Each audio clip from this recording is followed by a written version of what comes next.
Welcome everyone to the first non-what if video. It's where I would share my interest, discussion, and more to all of you. I wanted to do this for a long time now ever since I started this second channel. However, due to focusing on stories, I don't know where to start nor to make one. The reason why I'm doing this is because I don't want to lose steam, which is evident on how long I made the last video. And do not worry, I'm still going to continue my stories. It is for the best to work on some in-between vids. So what am I here to share? Well, ever since Power Ranger Deku, I always want to talk about Tokusatsu more, especially after getting more exposure to it. I'll be talking about my beginnings and experience on this genre, specifically the big three: Ultraman, Kamen Rider, and Power Ranger slash Super Sentai. Now, I won't be going full in depth, just sharing my thoughts on one of my many interests in fiction. Also, some of this may be a bit blurry since it has been a long time since I last saw them. I hope all of you enjoy, like and comment down on if you want me to make more of this.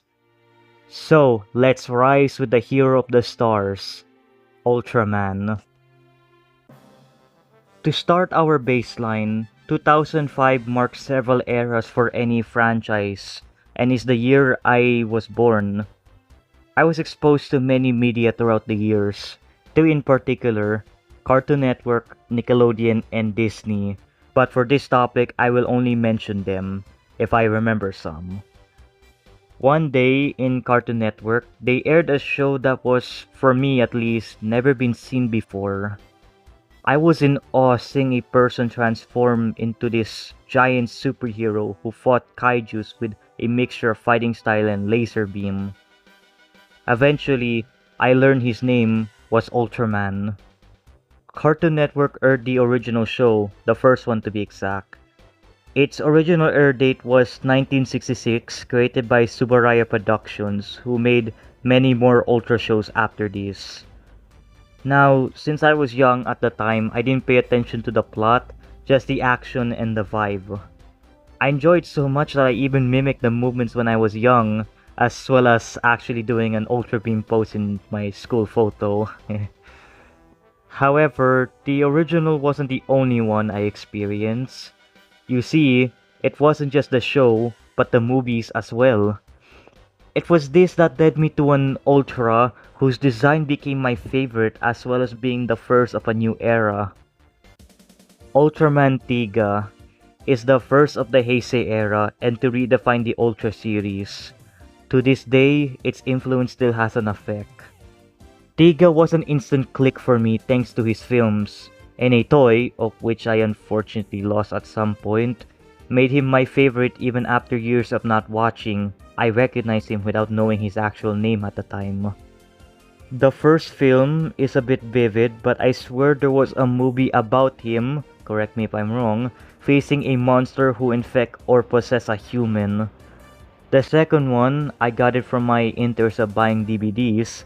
It's about Tiga and his brothers facing a fused kaiju and a robed person who want to despair on humanity. I was able to rewatch this one, and I gotta say, the theme of reaching further for your dreams despite your shortcoming really help you get motivated on the things you're passionate by. However, this is where my interest in Ultraman started to wane, due to the lack of channels it's in.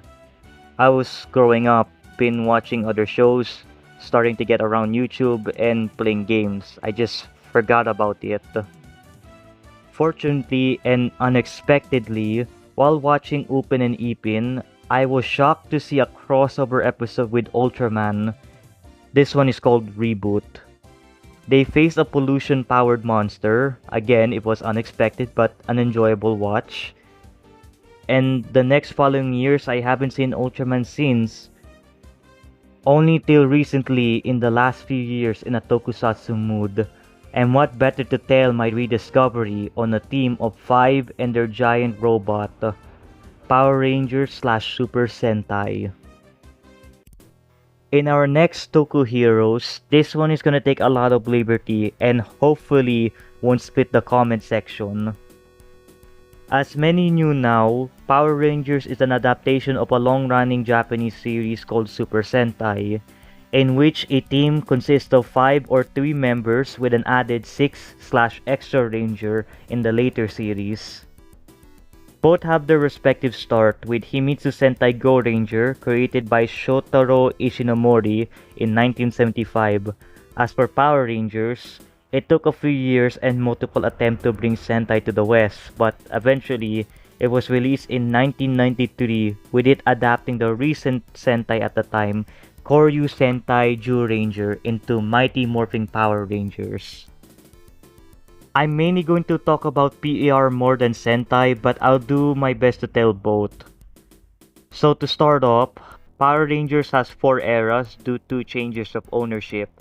We have the Saban era to Mighty Morphin to Wild Force, the Disney era, Ninja Storm to RPM, Neo Saban, Samurai to Ninja Steel, and finally Hasbro, Beast Morphers to Cosmic Fury, although it's now in a limbo-like state as of this recording. I grew up in the Disney era, late SPD, all the way to Hasbro. Well, I never saw Dino Fury and its follow-up, Cosmic Fury. Growing up, I've loved PR. Me and my friends were role-playing occasionally in school, as well as buying the toys, mainly the Rangers, bikes, and a few Zord/Megazord. During the time of Jungle Fury, I wanted to see more, so my parents and I bought a DVD of the show. However, the content inside were interesting. Rather than Jungle Fury, I was met with Junken Sentai Geki Ranger. I was confused on how everything is different, yet still enjoy it. I didn't knew further since my DVD player had issues and I went back to watch the rest of the PR seasons. It was quiet since I didn't really explore much but still watched the show.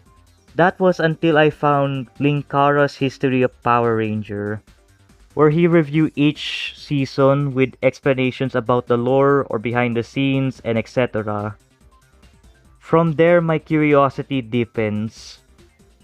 The various Toku channels help foster my interest on the series and more, like the comics, which I never read but saw reviews. They're interesting but fine mostly. I'm glad Power Rangers helped rekindle my interest, and to rediscover Tokusatsu made me appreciate the series even more. As for Super Sentai, I didn't see all, just some episodes on different seasons, Gokaiger being the catalyst.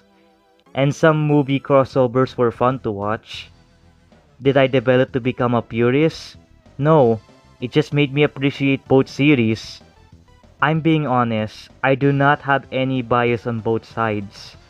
There are elements I like and don't like, but it doesn't mean I have to favor one over the other. Personally, I'm glad to experience a team of heroes who uses a giant robot to defeat evil. In my opinion, PR and Sentai is like two sides of a same coin. Yes, their world and stories are different, but something about them felt they can work hand in hand. It would be interesting to see a mixture of their lore, but that's impossible now. I do understand why PR needs to go original. I just hope it still has its spirit, even if it's missing a piece of itself. So to end this section, both PR and Sentai have their respective factor, but it doesn't mean you can't enjoy both, even with their flaws.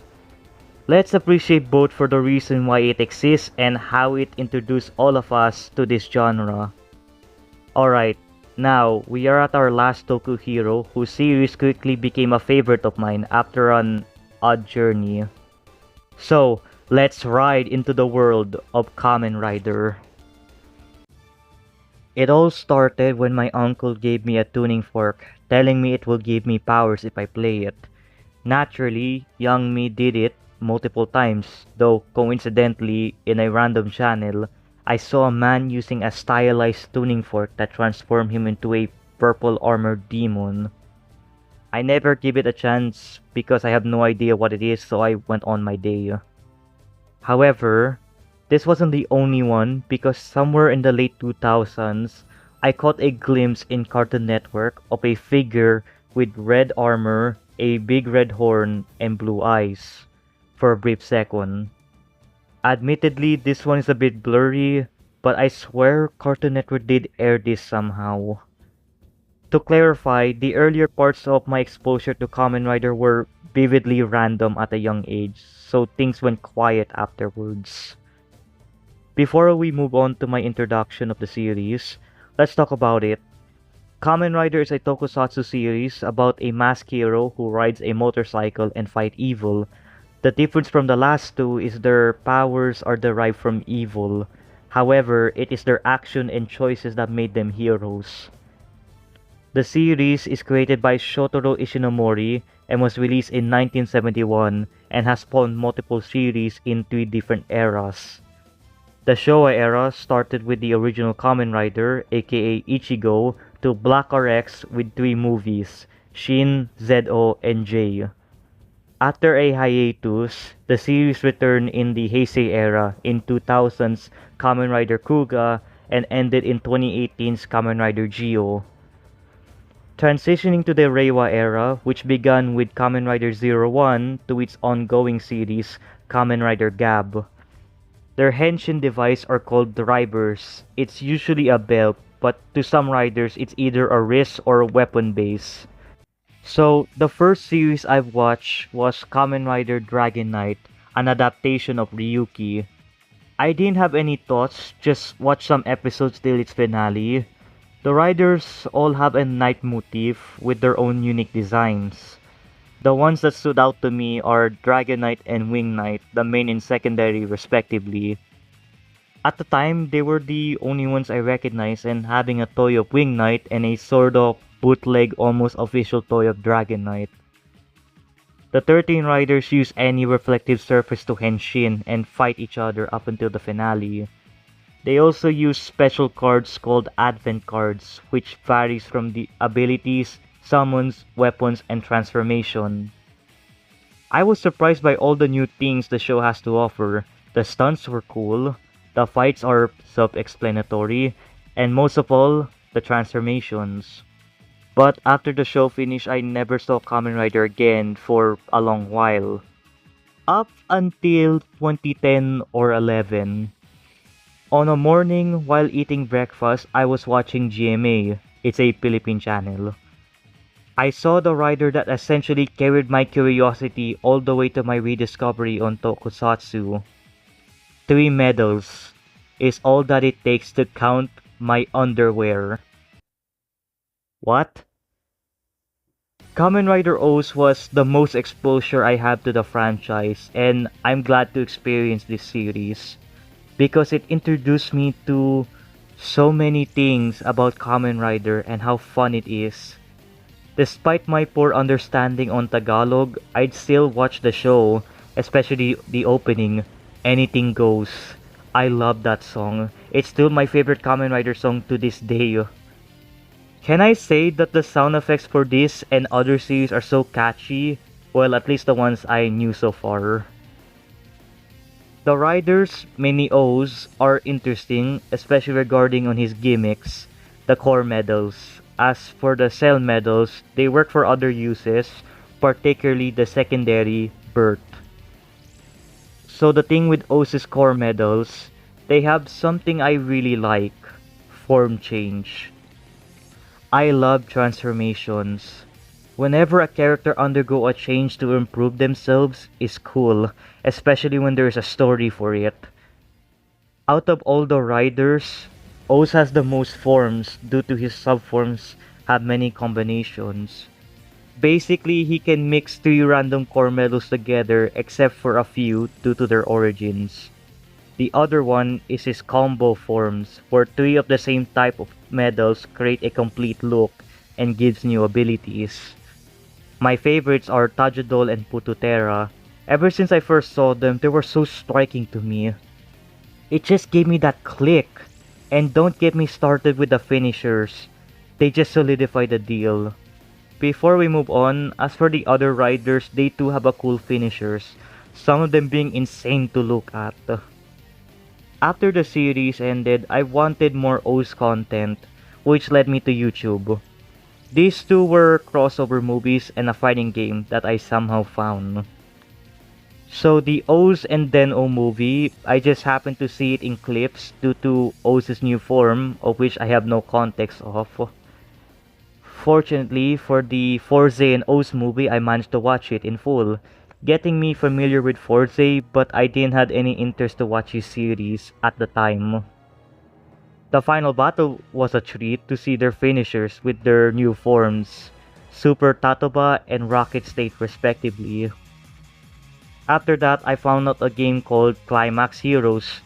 The best part, it's in the PSP, where I download both emulator and the game in the PC. And as you guess, I mainly play as O's, and a few times as Forze. The entire game was in Japanese, which I didn't understand, but I managed to play, figuring out the controls and had fun with the moves and forms I unleash. But at that point, with no other content, my interest in Kamen Rider weakened, just occasionally going in and out with O's opening through the many years. However, that all changed when I got back into Tokusatsu by Power Rangers. From there, I learned new stuff about the series, one of them being a series of vids from Marcus Satsu's History of Kamen Rider, where he went to summarize all of the Heisei Riders and other vids pertaining on the genre. I didn't watch all, but it and other retrospectives did help me understand and be familiar with the other riders and rangers despite not watching their series. Oh, and speaking of that, I had finally gone to watch those series thanks to reading some fan crossover stories. I started in the Heisei era from Kuga all the way to Blade, where I'm at which I'm almost done. As for Showa, I only watched one episode of Ichigo, and maybe I might watch the rest, I'm not sure yet. For Reiwa, I briefly saw Saber in GMA, but as for the rest, maybe when I finish all of Heisei. And so that's it. This was my experience in Tokusatsu. I was glad to rediscover this genre and how blown away I was on the amount of things it has, which reawakened a few memories I had. I'm glad I started this kind of vid because it allows me to express myself more to one of my many interests and for all of you to get to know me more. I would like to see all of your thoughts about this. We can discuss further or correct my mistakes in the comments, and I would like to interact with all of you more as well as answering some questions that you may have. Whether it's Toku related or not, I would be happy to answer you.